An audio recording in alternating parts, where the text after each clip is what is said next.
Hello everyone welcome to GKC IQ GKC IQ मुझे आपको पुणी थे स्वागत करुँ आज क्लास रे second world war and the national movement को डिस्कसन करवा देखो जहाँ भी मो क्लास नेबी यहाँ आप हैंड नोट्स मध्यम नेबी आपंकर एग्जाम समय कम रहा जदि आपको ये नोट्स दरकार देन आप डिस्क्रिप्शन को थोड़ा चेक करूँ आप क्विक रिविजन विथ आपंकर एनफ इनफॉरमेशन ये अच्छे देखो सेकेंड वर्ल्ड वार आपंकर स्टार्ट है 1939 रे और जिते सेकेंड वर्ल्ड वार स्टार्ट है पिला माने लॉर्ड लेनिन-थिगो डिक्लेयर कला कि भारत मुख्यतः यही वार रे गोटे प्रकार आम सहित युद्ध करिबो without permission and without assent of the Indians भारतर काहाकू बिना पचारिकी लॉर्ड लेनिन-थिगो डिक्लेयर कला कि भारतीय माने सेकेंड वर्ल्ड वार आम सहित लड़ाई युद्ध माने आपनकर सहाय्य करिवे इंडियंस यही विषय को जिते शुणिला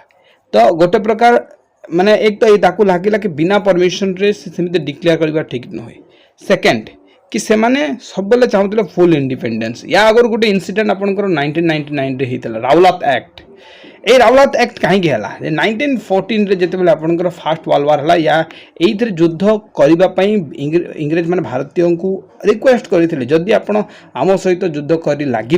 देन आग को जाकि आम आपको डोमिनियन स्टेट आउ अनेक गुड़े क्षेत्र में आम आपको साहाय्य करूँ और चेष्टा करूँ कि आपण को निज हिसाब से आप शासन करेंगे तो यही सब विषय जो प्रस्ताव रखी तापर भी 1914 जो सरीगला फास्ट वर्ल्ड वार 1914 पर 18 जो सरीगला कौन से प्रकार तार जहाँ भी प्रस्ताव रखी गोटे को भी से आपंकर फॉलो कलानी तो जो से डर से राउलात एक्ट आनी तो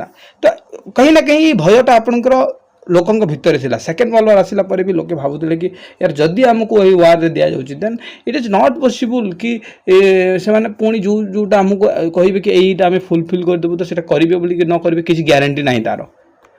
तो से कौन डिमांड कले जदि इंडियंस जीवे देन आमको फुल इंडिपेंडेंस दरकार तो फास्ट कथा यहाँ मन रखु कि आमको जो फुल इंडिपेंडेंस देवे देन आम आप जाकि आप सहित लड़ाई कर लगू आपंकर इंडियन नेशनल कांग्रेस कहला कि हाउ एन एस माने गोटे प्रकार स्लेव एटा सेटा को हम एनस्लेव भी कहि दाओ how an enslave nation help other in their fight of democracy यानी कि केमिति गोटे गुलाम रो समय रे खटुथुबा जने व्यक्ति बा गोटे देश एते बड़ धरणर बा एते डेमोक्रेसी थिबा गोटे प्रकार कंट्री को हेल्प करि परबा इट इज नॉट पॉसिबल तो एटा इंटरनेशनल कांग्रेस कहला ठीक अच्छे तो आप देखिए जहाँ भी एठारे कहगला कि आमको यही डिमांड दरकार आमको सही डिमांड तो एमाने कहले कि नहीं ये ड्यूरिंग यहाँ आपको युद्ध चली मुझे भी प्रमिश करें यही प्रकार विचार यही प्रकार आपंकर चलला कथबार्ता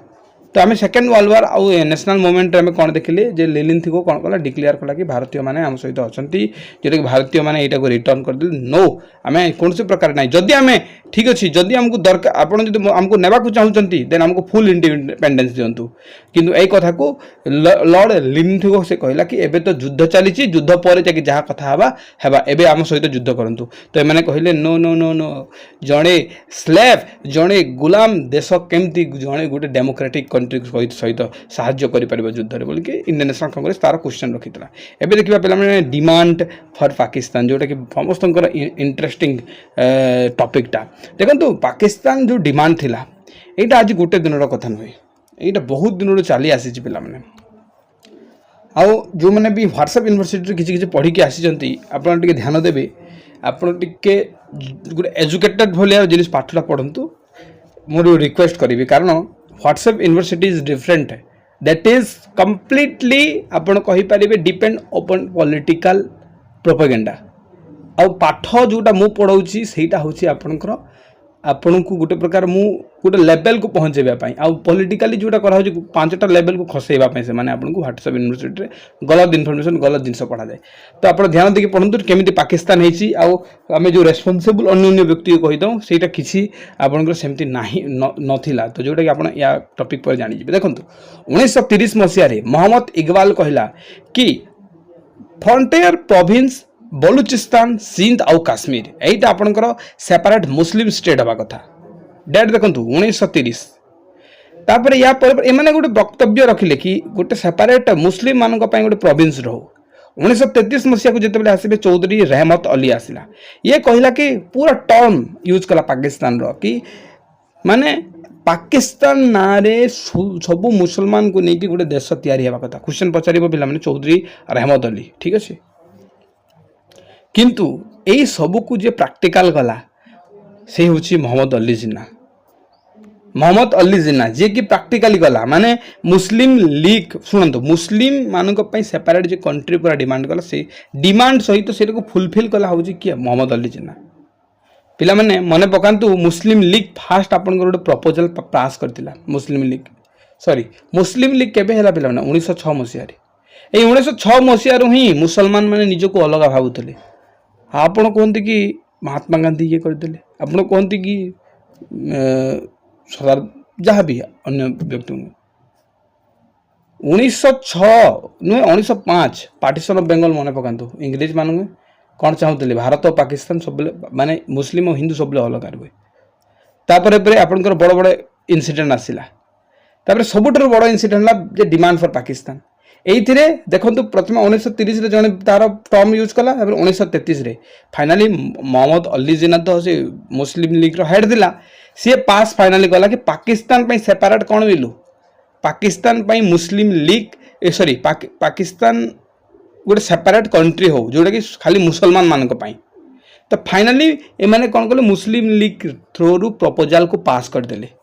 क्वेश्चन पचार कि केबे पास कले आउ कौ सेशन रे तो देखो तो लाहौर सेशन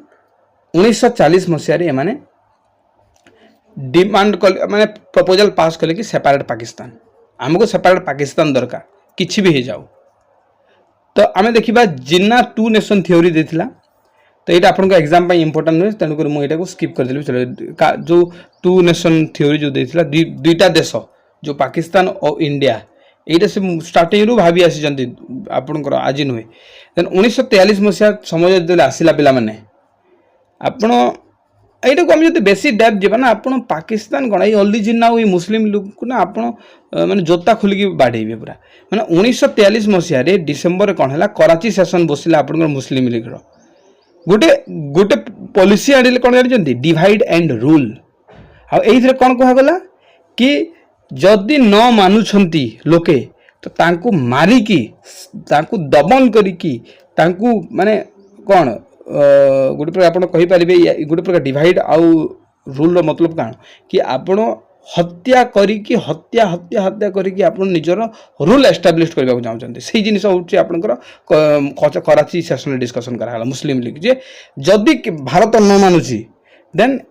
ताकू माने आपण तरवाल रे मरा जाऊ ताकू भूसी दिया हो आप कहींपारे ताकू बंधुक मारी दिया हो गुली कर दिया हो यही अनेक गुड़े जिन प्रस्ताव ये डिस्कसन होला जोटा कि डिवाइड एंड रूल रे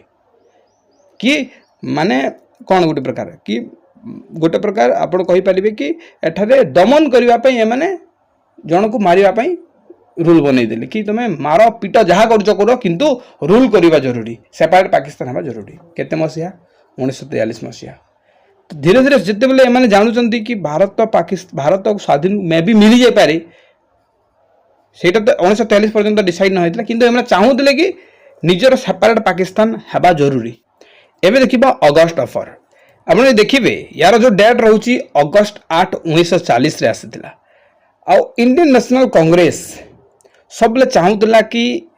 भारत को फुल इंडिपेंडेंस मिलू आईपाई इंग्रेज मान को कौन प्रकार साहाय्य न करने विषय में डिसाइड करदे इंग्रेज धीरे धीरे हारी बसुले आपंकर वर्ल्ड वार सेकेंड जो बाध्य है कि भारतीयों को युद्ध करने लगी फोर्स करने पड़ा किंतु एम तो मानवे जो अनेक गुड़े प्रपोजल रखागला लेनिन थिगो द्वारा जमीती कि अगस्त डिक्लेरेशन सॉरी अगस्त ऑफर कौन ये ऑफर देला अगस्त मासरे ये ऑफर देला भारतीयों को कि आम आपन को डोमिनियन स्टेट करदेबू आप निज हिसाब से शासन करेंगे आपण को आम भाइसरय जो माने जिते भाइसरय एग्जीक्यूटिव काउंसिल रे जो जो भी एम्प्लॉय अच्छा तार संख्या बढ़ाई दिज्व तापर जो कॉन्स्टिट्यूशन असेंबली निजे निजे बन कि निजे निजे बस यही सब प्रपोजल रखा युद्ध करने काइंडली नमस्कार चलतु किंतु यही जिन पढ़ला कांग्रेस कहला यहीटा हूँ यहीटा को सांगे सांगे से रिजेक्ट करदेला कहला कौन dominion status concept is dead as doornail कहला कईटा पचारे ये जो पूरा कोडटा मन रखु क्वेश्चन पचारे बुझेगा for the first time the inherent right of Indian to frame their constitution was recognise तापर आम देखा कि यही समय आपन चलला इंडिविजुअल सत्याग्रह और ये इंडिविजुअल सत्याग्रह जोटा कि आप यार समय सीमा देखिए 1940 रु 1941 भितर चलता कांग्रेस इंडिविजुअल सत्याग्रह गोटे प्रकार कन्फ्यूज स्टेट गोटे प्रकार देखो कन्फ्यूज स्टेट माने कौन कि कांग्रेस कौन कर कौन ये डिसीजन जेतु पारु नथिले जोथि गोटे विषय उठागला कि सिविल डिसोबिडिएंट मूवमेंट कि जो आईन अमान्य आंदोलन पूर्व चली सेटा को रिज्यूम करा जाओ किंतु महात्मा गांधी कहले नो आपण सेटा को कौन सी प्रकार पुणी आनंतुनी आम कि नुआ करवा देन इंडिविजुअल सत्याग्रह चालू करागला देखो यार उद्देश्य कौन थिला कि not to seek independence but to affirm the right to speech भारतीय लोक को इंडिपेंडेंस न मिली पारू किंतु कम आपण कहि परिबे कम से कम लोक कहीते पारंतु कि निजर जोटा भी राइट सेटा भी काले दमन करा नहीं पारू कि माने आपण कहि परिबे कि इंग्लिश एतिक न करू कि जने व्यक्ति निजर जो स्पीच अछि राइट टू स्पीच सेटा हरै न दो तो एटा इंडिविजुअल आपनकर सत्याग्रह रे मुख्य उद्देश्य थिला आपण जदि बाकी देखिबे कोन रहिछि ना एठारे देखंतु आउ कोन ना नेशनल पेशेंस जेमिति कि लोके जेमिति वीकनेस ही न जीवे यही जो समयटा नॉर्मल थिला कौन सी प्रकार एक्टिव नथिले लोक बुझंतु एक्टिव सेति कि नथिले तो महात्मा गांधी चाहूले कि लोक एक्टिव रहंतु कौन सी ना माने वीकनेस ही न जानतु तो नेशनल पेशेंस केमती कंटिन्यू रहिबो देखंतु भारतीय लोक वीकनेस नथिले जेहेतु समस्त भीतर गोटे भल पेशेंस थे नेशनल को लेकिन आप कहीपर जातीयता को लेकिन फिलिंग कौन ना यांकर फिलिंग थे कि कौन सी प्रकार युद्ध करा नहीं कौन सी प्रकार माने इंटरेस्टेड रहा कथा नुह वार उपरे गवर्नमेंट एक्सेप्ट करू पीसफुली जिनिस कि देखो एति खराब समय भी सेकेंड वर्ल्ड वार समय भी भारत कहीं ना कहीं ये सब जिनिस करी wanted government to accept the Congress demand of peacefully तो जहाँफल कांग्रेस जहाँ भी डिमांड रही कि फुल इंडिपेंडेंस है बाकी जहाँ भी से सब को शांतिपूर्ण हिसाब रे इंग्रेस मानी जाओ तो यहाँ हूँ आपंकर टोटाल तापर नॉन वायलेंस देखो सब बेले यहाँ सत्या आपरे सेंटर पीस थिला कि इंडिविजुअल सत्याग्रह कि आप कौन प्रकार हिंसा करेंगे और महात्मा गांधी जिते भी आसी ये हिंसा को केबे आपणकर कौन करना ना सपोर्ट करना सत्या देखो सत्याग्रही चूजन करागला केयरफुली कि किए कौ जगार किए कौ जगार पार्टिसिपेट कर देखो preach against participation in the war तो फास्ट जो सत्याग्रही थे से आचार्य विनोबा भावे क्वेश्चन पचारे निम्नलिखित मध्य किए इंडिविजुअल सत्याग्रह रे भाग नहीं नथिले तो सेमती पचारे आचार्य विनोबा भावे यहाँ आपंकर फास्ट सत्याग्रही थे सेकेंड सत्याग्रही आप जवाहरलाल नेहरू थर्ड आपंकर Brahma Dutt clear if not arrested Delhi Chalo movement तो ये दिल्ली चलो मूवमेंट मध्य आरंभ करागला किंतु जेल को पठे दिगला वायलेंस डिफेन्स 1940 मसीह सस्पेंड मूवमेंट को पुणी जो मूवमेंट को पुणी हटई दिगला आ पुणी स्टार्ट कर दिगला 1941 तेणुक ये जो इंडिविजुअल सत्याग्रह जो अच्छी पे ये आपंकर जो टाइम पीरियड लिखाई देखो 40 रु 41 किसी समय चलला महात्मा गांधी हटई देले यहाँ को पुणी लागू कले 41 है तो नेक्स्ट क्लास रे देखा क्रिप्स मिशन और जो मैंने क्वेश्चन प्रैक्टिस बैच रे जॉइन हे डिटेल्स आप डिस्क्रिप्शन में पाइबे आप चेक कर थैंक यू।